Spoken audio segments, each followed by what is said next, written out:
Há um poder tão maravilhoso. Tá me escutando bem daí? Tá legal? Amém? Tá tranquilo? Glória a Deus. Nós estamos no propósito sobre uma série especial do Espírito Santo. E hoje é o segundo dia, amém? É o primeiro dia, que foi domingo passado. Nós falamos sobre quem é o Espírito Santo. E nós falamos que o Espírito Santo, ele não é uma força, ele não é um vento, ele não é simplesmente uma pomba, ou não é um fogo. Mas o Espírito Santo, ele é Deus. Dá para você dar um glória bem forte por isso? E hoje nós vamos falar sobre a presença do Espírito Santo. Dá para você levantar suas mãos e agradecer ao Senhor? Amém? Que maravilhoso, hein? Deus é muito bom. Você crê nisso? Deixa eu falar isso mais uma vez para você. O Senhor tem nos entregado palavras proféticas esses últimos dias. Mas sempre o inimigo de nossas almas tentará tirar você dos trilhos do trem, para que você descarrile e você perca o verdadeiro propósito daquilo que ele tem para a sua vida. Sabia disso?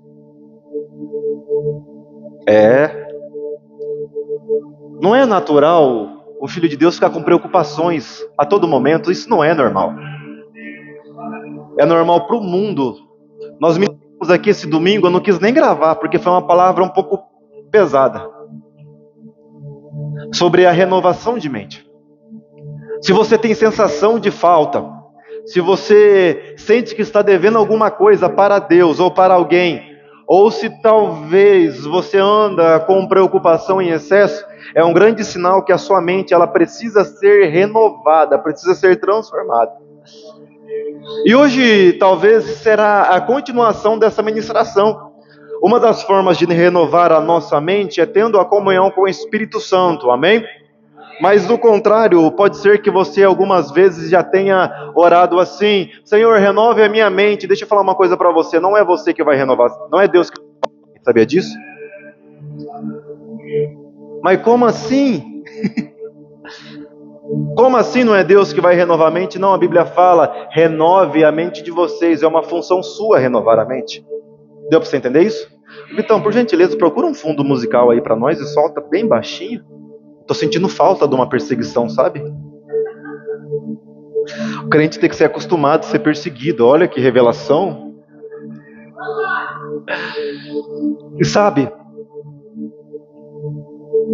a frase que Deus nos deu: não viva por necessidade, viva por propósito. Enquanto você está no seu mundo, preocupado com o que haver de comer, com o que haver de vestir, existem pessoas que estão no mundo aí afora precisando de você. Que coisa maravilhosa, hein? Ó, vai ser uma nuvem de glória.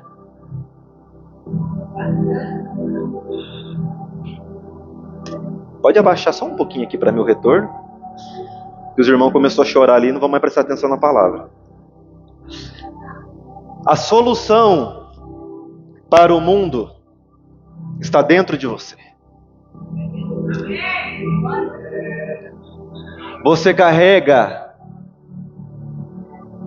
o poder que é capaz de transformar qualquer situação impossível em impossível. Você entendeu? Vou falar mais devagar, que misturou, né? Deu um trava-língua aqui, né? Você carrega a solução para tudo aquilo que é impossível se tornar possível. E eu vou falar para você mais uma vez: pare de viver por necessidade. Quem vive por necessidade são filhos imaturos. Quem não tem noção de valores são filhos imaturos. Os filhos maturos são entregues nas mãos dele o poder para administrar a herança. E a herança não tem a ver com simplesmente desfrutar, mas tem a ver com você ser um canal de bênção para aqueles que precisam de ser transformados nessa terra. Ai, ai, ai, você precisa entender que nós estamos nos últimos dias aqui na terra. Há uma necessidade urgente dos filhos de Deus se manifestar. A natureza geme pela manifestação dos filhos de Deus. Existe um poder tão forte dentro de você, que esse poder é capaz de fazer com que o medo saia. Esse poder é capaz de fazer com que a depressão seja extirpada. É capaz de fazer com que qualquer enfermidade caia por terra. Dentro de você há uma palavra que é capaz de gerar um novo nascimento. E através do novo nascimento, o maior milagre que é pessoas nascerem de novo.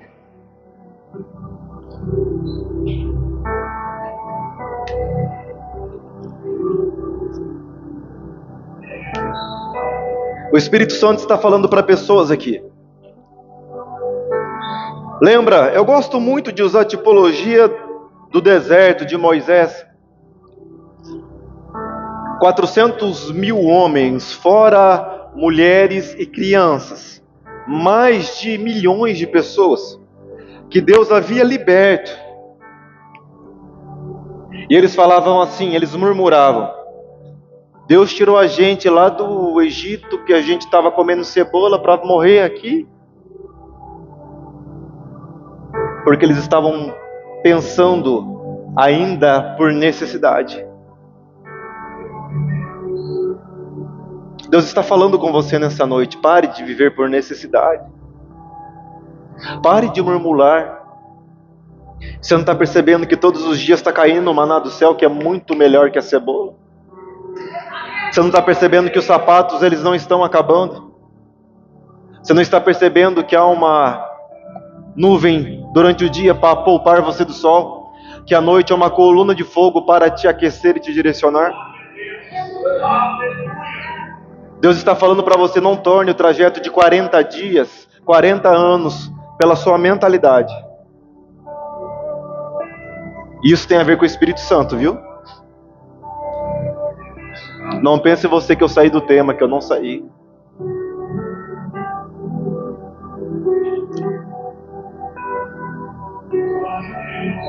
E como eu faço isso, pastor? É isso que nós vamos também aprender nessa noite, entendendo a presença do Espírito Santo.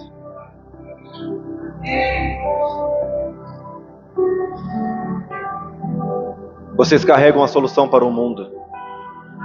Abra a Bíblia, por gentileza, a espada de 2 gumes. João 20, a partir do versículo 19.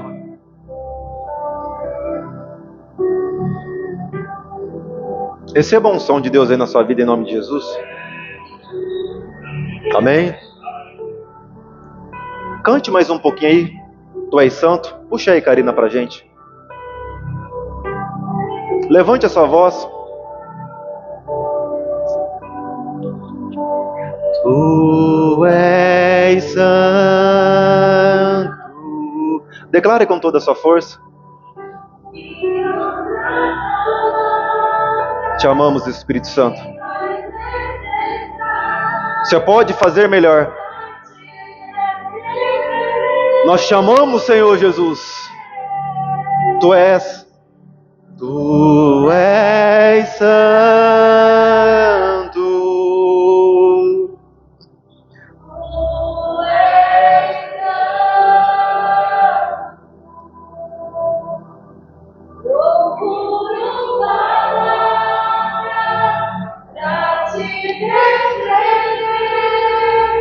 Espírito Santo, glória a Deus.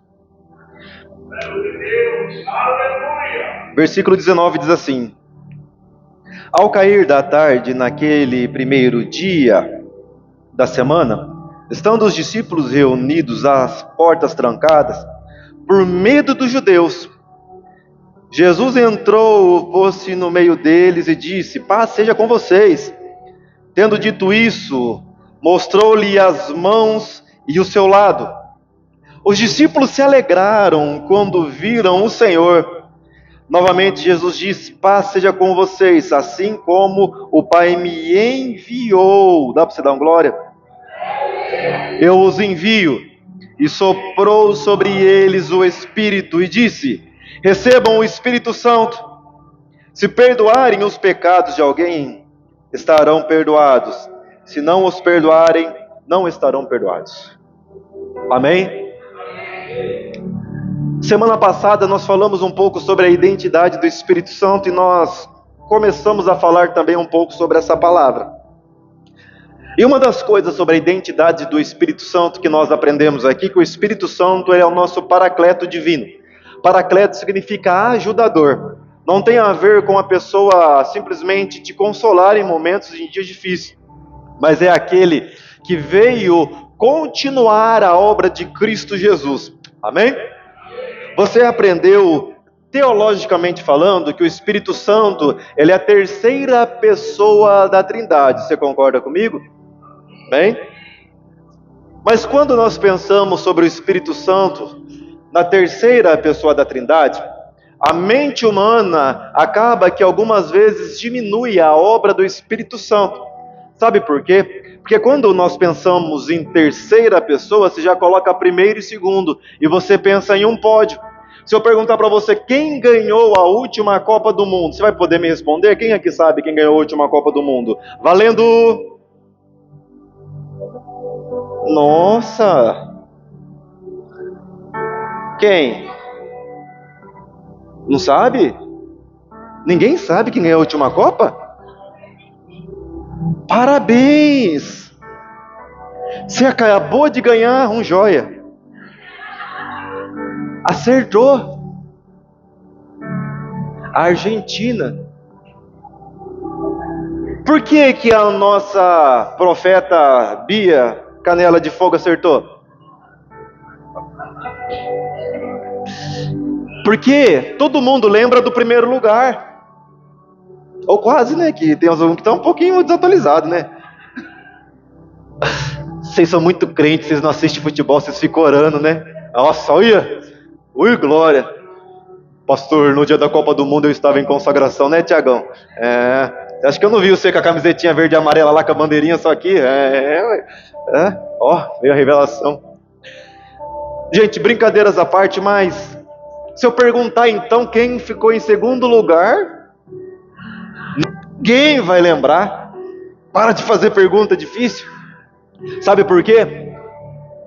Oi? Piorou, né, o Tiagão? Tiagão, profeta, falou que em segundo lugar piorou. Eu não vou nem arriscar o terceiro lugar. Sabe por quê? Porque geralmente quando nós falamos de primeiro, segundo, terceiro, você já monta um pódio na tua cabeça, você lembra só do primeiro lugar. Na mentalidade humana, o único importante é o primeiro lugar. Eles costumam dizer que o segundo lugar já é o perdedor que chegou primeiro, não é? E quando nós falamos da Trindade, o que é a Trindade? Você precisa entender primeiro o que é a Trindade.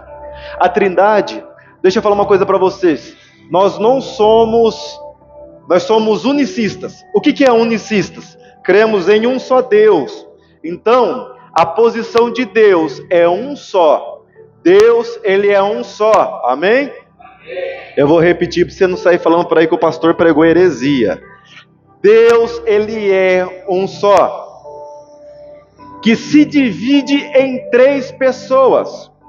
Quem são as três pessoas da Trindade? Deus Pai. Você sabia que Deus Pai não significa que ele criou Jesus? Mas como assim, pastor? Eu vou te explicar melhor isso.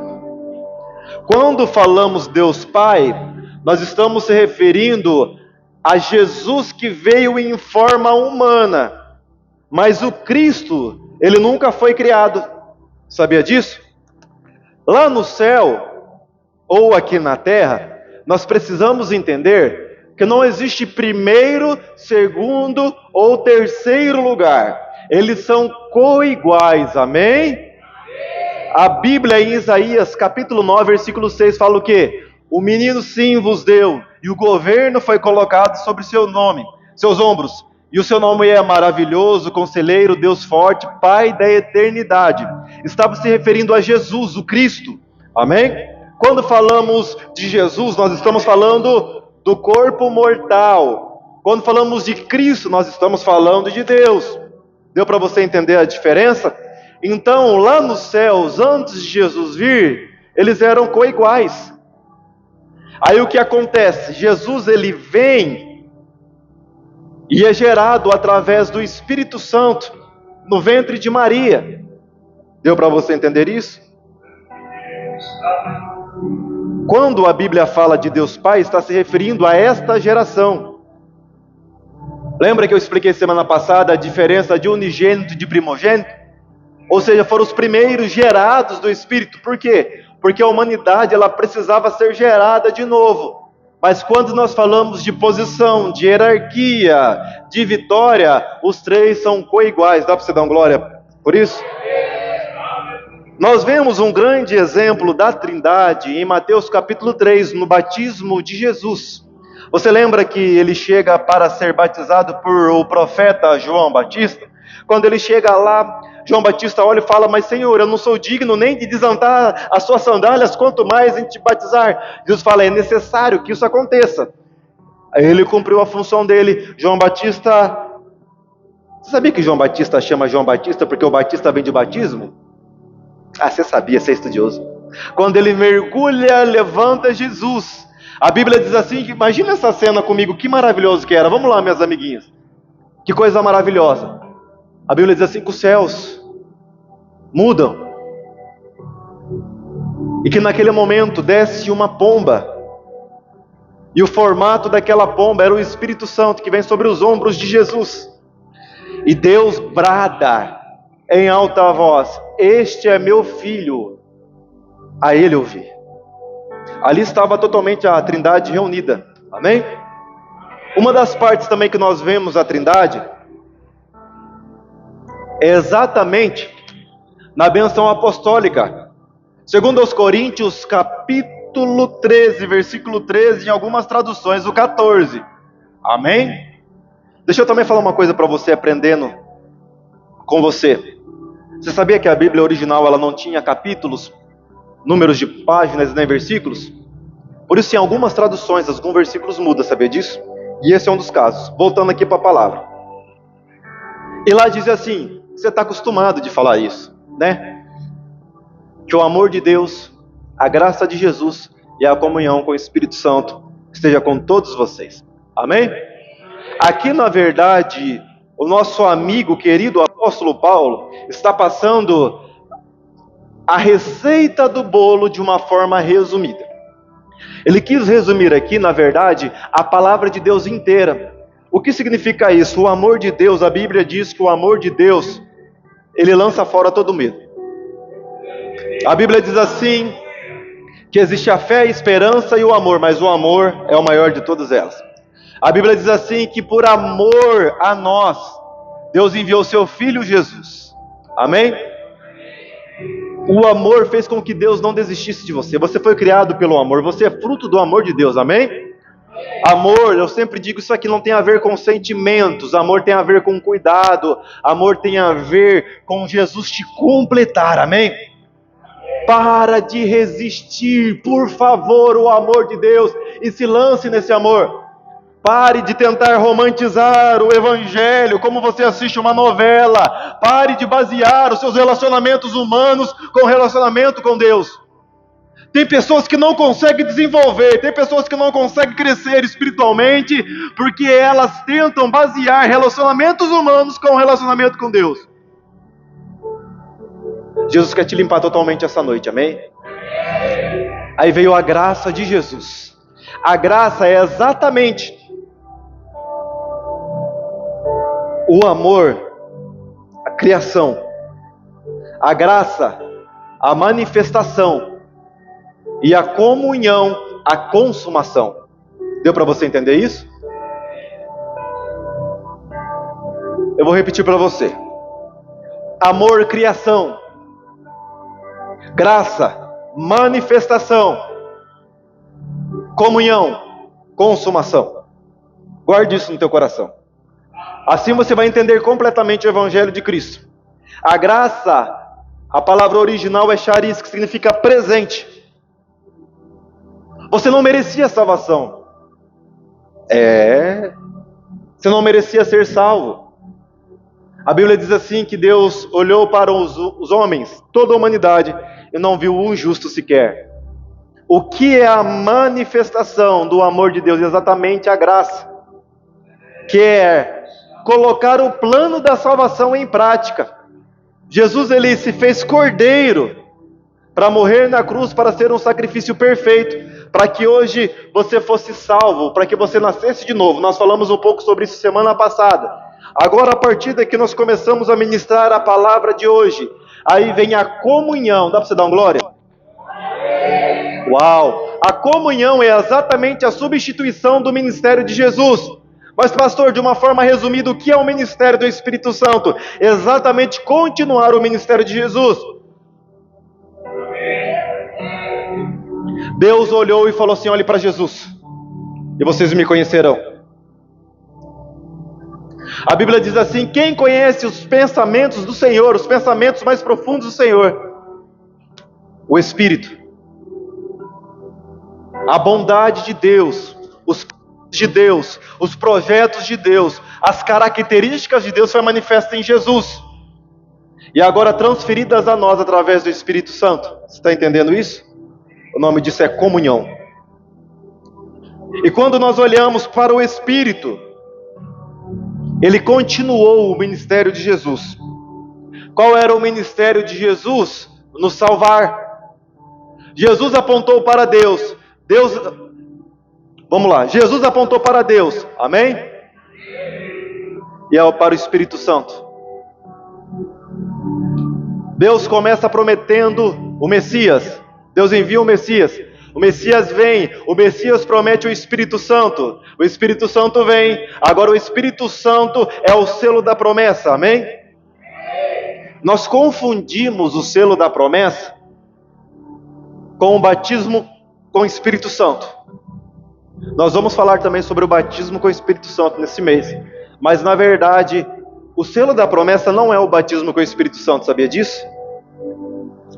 O selo da promessa é a garantia que Jesus haveria de voltar para buscar agora seus filhos, a sua igreja. Dá para você dar glória?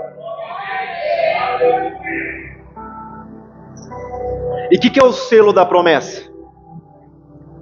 O selo da promessa é a maior garantia que Jesus voltará para buscar a sua igreja. Que coisa maravilhosa, não é? Que coisa linda. E quando nós olhamos para os últimos dias de Jesus aqui na terra, nós começamos a compreender um pouco melhor o ministério do Espírito Santo. Jesus, ele morre, ele ressuscita ao terceiro dia. Depois do terceiro dia ele passa mais 40 dias. Ele aparece a cerca de 5 a 6 vezes para os seus discípulos. Todas as vezes que ele aparece para os seus discípulos, ele começa a ensinar de uma forma mais profunda sobre o Espírito Santo e como ter a presença, a comunhão do Espírito Santo. E nós vemos aqui que a primeira vez que ele aparece para os discípulos é em João 20, a partir do versículo 16, que nós acabamos de ler. E quando ele aparece para os discípulos, ele chega para os discípulos, e é interessante que ele sopra sobre os discípulos, ele fala assim para os discípulos: recebam o Espírito Santo.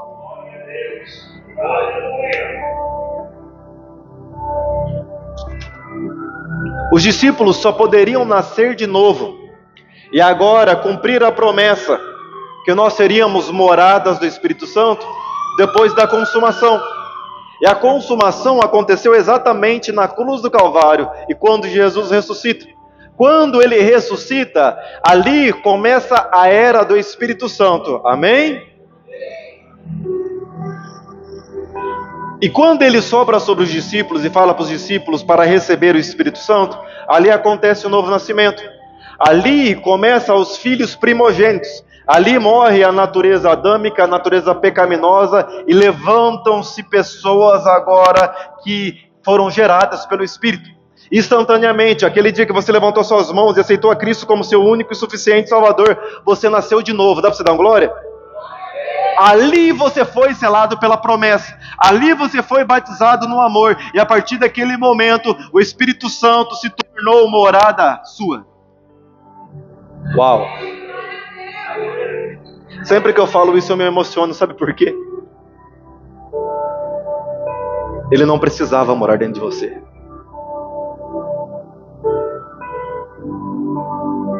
Antes de você nascer, ele já era Deus. Ele não tinha necessidade nenhuma em criar você. Não tinha. Antes da terra ser criada, antes de você ser gerado, ele já era Deus. Ele já era dono de todo poder. E ele já era dono da prata e do ouro.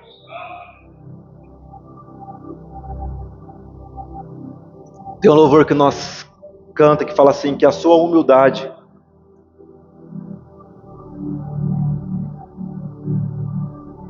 e realmente a sua humildade colocou o jardim em mim. Sabe o que significa isso em outras palavras? Quando você nasceu de novo, você volta a ser o plano original do Senhor. Quando olhamos para Adão antes do pecado, Adão, ele não tinha debilidades. Adão não tinha enfermidades. Adão, ele vivia em um local de descanso, onde todas as coisas eram supridas, onde todas as coisas estavam ali, disponíveis totalmente para ele.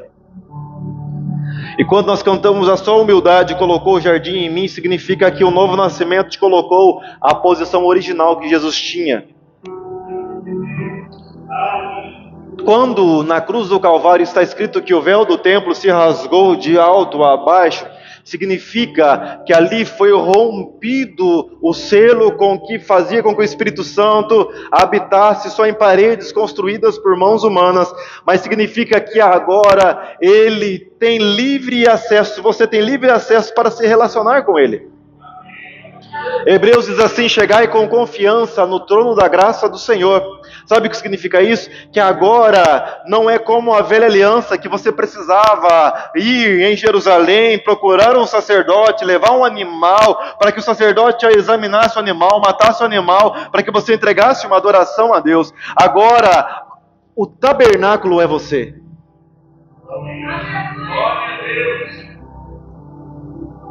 Agora você é o templo do Espírito Santo, agora você é a morada favorita dele, agora ele habita dentro de você.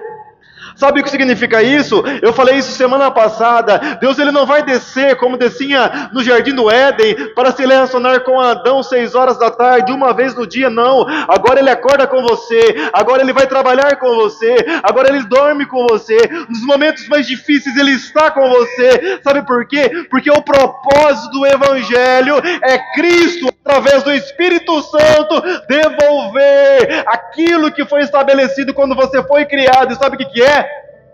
Comunhão. Todas as vezes que nós ajuntamos para cear, um dos símbolos da ceia, quando você come o pão, bebe o cálice, também significa a comunhão. Até inclusive o costume, a cultura na época da igreja de Corinto, era formar um grande banquete, para que todos comessem junto ali e compartilhassem juntos um com o outro comunhão. Se você tirar a comunhão do Evangelho, não existe Evangelho.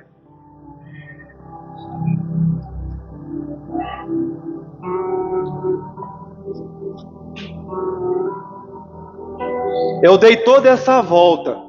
Eu expliquei todas essas coisas para você. Durante talvez a maioria do tempo que nós deveríamos de entrar no assunto da pregação, para você entender de uma vez por todas que o Espírito Santo, ele tem desejos de se relacionar com você. Eu vou repetir isso para você. Mas pastor, ele é Deus. Uma das suas maiores características, esse dia nós pregamos sobre a personalidade de Jesus, é a humildade. Embora ele sendo Deus, ele não usurpou o ser igual a Deus. Ele se esvaziou a sua forma humana, vindo a morrer uma morte da cruz. Mas Deus o exaltou sobremaneira e colocou sobre a mais alta posição nos céus, na terra e embaixo da terra. A Bíblia em Isaías diz assim, que foi do agrado de Deus moer Cristo, sabia? Mas como assim? Deus ele é masoquista? Não. Porque ele sabia que através de Cristo ser moído, o relacionamento seria devolvido, porque ele não aguentava mais de saudades de você.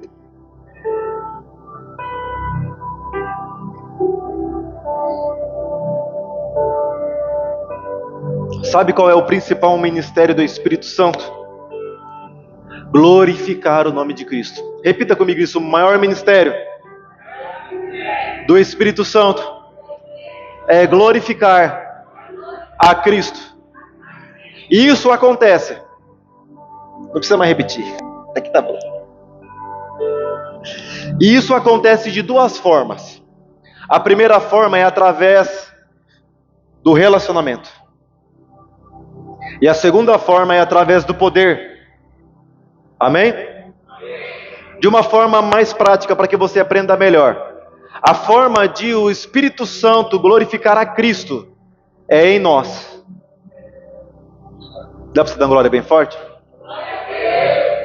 Através da presença do Espírito Santo em nós. E a segunda forma é através de nós. Amém? Vamos lá de novo? Relacionamento em nós. Unção através de nós. Amém? Quando foi criado o primeiro tabernáculo, Deus diz a Moisés: cria o tabernáculo da mesma forma que há um tabernáculo nos céus. E sabe o que é interessante? Apocalipse diz que o tabernáculo é Jesus, sabia? O Vitor esse dia pregou aqui uma palavra abençoada, que falou que Jesus é o caminho, a verdade e a vida. E no tabernáculo existia 3 portas. A primeira porta o caminho, a segunda porta a verdade e a terceira porta a vida. Amém? Sabe por quê? Porque o tabernáculo era exatamente a tipologia de Deus. Dá para você dar glória? E era colocado dentro do tabernáculo o candelabro. Eu acho muito linda essa revelação. Deus ele é tão grande, Deus ele é tão sublime, que o ser humano é incapaz de entender ele só de uma forma literal. Por isso que Deus usa figuras de linguagens. E uma das figuras de linguagens que Deus usa é instrumentos, parábolas, histórias e muitas outras coisas, para que possa aumentar a revelação, conhecimento, e nós nos aprofundarmos melhor no conhecimento do Evangelho do Senhor. E o que é o candelabro? O candelabro é um suporte de velas, que tem 7 pontas de velas. Quem aqui já viu um candelabro? Todo mundo já viu um candelabro, né? Você já viu uma foto de um candelabro, não viu? E em cada ponta existe 3 amêndoas. Do lado direito existe 9 amêndoas, do lado esquerdo mais 9 amêndoas. E dentro de cima do suporte era colocado azeite. E esse azeite ele ficava aceso dentro do tabernáculo 24 horas por dia, aonde saía fogo. Fogo. Bem, você gosta do fogo, né? E na verdade, sabe qual era a representação do candelabro dentro do tabernáculo? O Espírito Santo. E o ministério do Espírito Santo. As 7 pontas representam os 7 nomes do Espírito Santo. Sabia disso? 9 amêndoas de um lado, porque as 9 amêndoas representam os dons espirituais. Através de nós, o nome de Jesus é glorificado. Amém? Quando você flui, a Bíblia diz assim: os sinais seguirão aqueles que creem. Quando você flui no poder do Espírito Santo, quando você é usado para pregar a palavra em dons espirituais, o nome de Jesus está sendo glorificado. Amém? Do outro lado, 9 amêndoas que representam o fruto do Espírito. Nós vamos pregar sobre o fruto do Espírito de uma forma mais detalhada, que é em nós. Amém? Agora aqui nós estamos quase caminhando para a metade, tá? Para não falar para o final.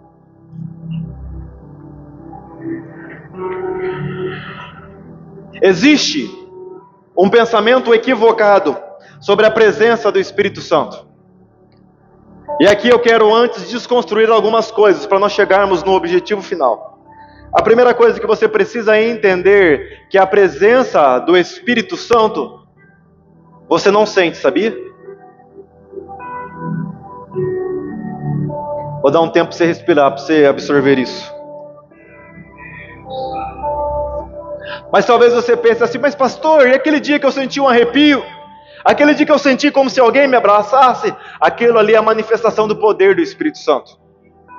Duas coisas diferentes que você precisa entender: a presença e o poder.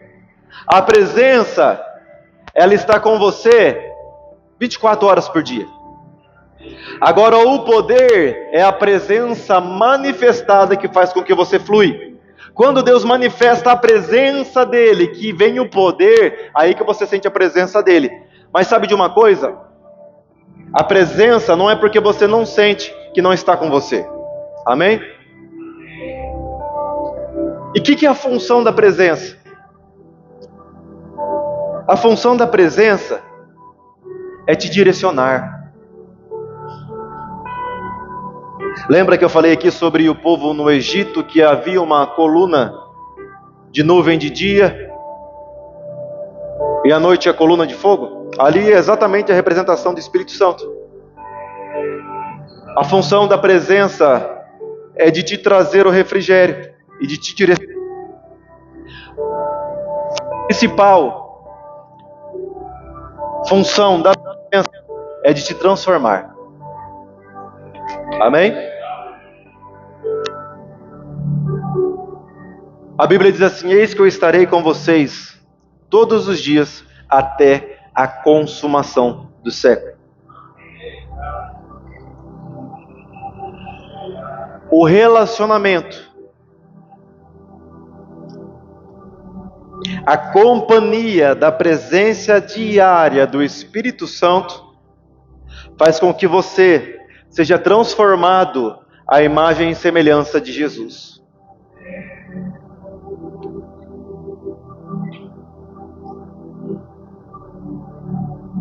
Mas sabe qual é o grande problema da humanidade?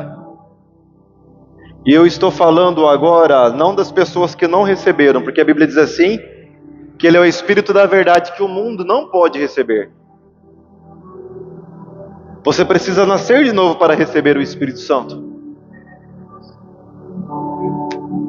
Que tem muitos que nasceram de novo, carregam a presença e decidiram ignorar essa presença. Decidiram não estar com essa presença. E decidiram tomar decisões por si próprios. Essa é exatamente a vida por necessidade. Você entendeu porque eu falei aquilo no começo? Mas em nome de Jesus, a partir de hoje, você dará credibilidade para a presença do Espírito Santo. Sabe aqueles dias mais difíceis que você passa? Sabe aqueles momentos de dores, de frustrações, de decepções, de preocupações? Não significa que a presença não está lá, ela está com você a todo momento.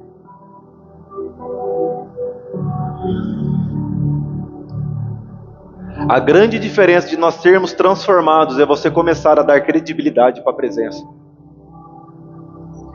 A Bíblia diz assim: não apagueis o Espírito Santo ao qual fostes selados. Sabe o que é apagar o Espírito Santo? É você não dar ouvido para Ele, não dar credibilidade a Ele, e não ser direcionado por Ele. Existe uma bússola dentro de você que quer te levar à verdade. Existe alguém que mora dentro de você que quer fazer com que você seja uma pessoa muito melhor. Existe alguém dentro de você que quer tirar você de uma vida de preocupação e necessidade e levar a ser parecido com Jesus.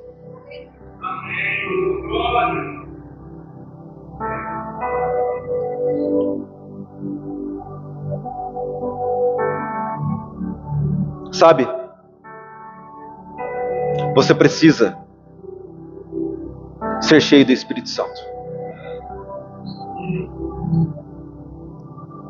Efésios capítulo 5, a partir do versículo 18, diz: não se embriaguem com vinho que há contenda, mas permitam-se ser cheios do Espírito Santo.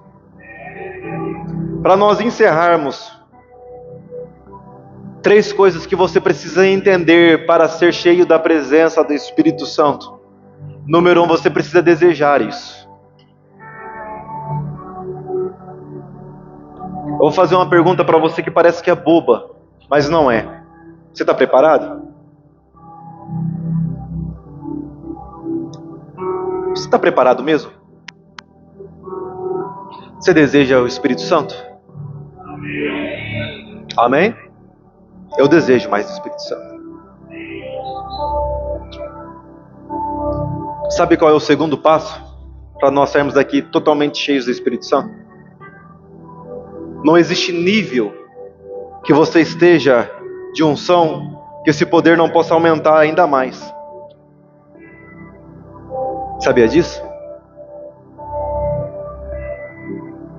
A Bíblia em Lucas, capítulo 11, versículo 13 diz assim: tudo que pedires, tendo dado graças, receberás. Qual filho que pede um pão e recebe uma pedra?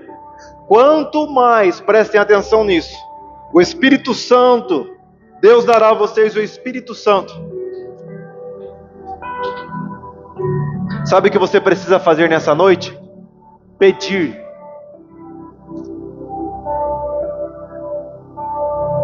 Amém? Não depende do quanto você orou essa semana. Não depende do quão bonzinho você foi. Não depende do quanto você ganhou esse mês.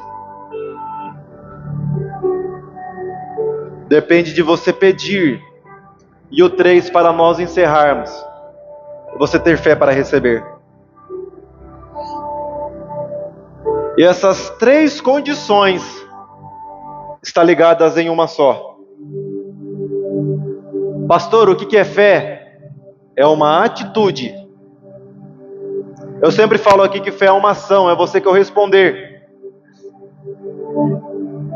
Então, se eu preciso desejar, as suas atitudes serão diferentes.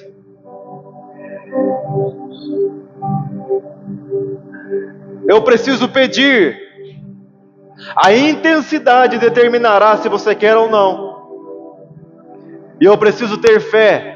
É uma atitude. Se coloque em pé em nome de Jesus.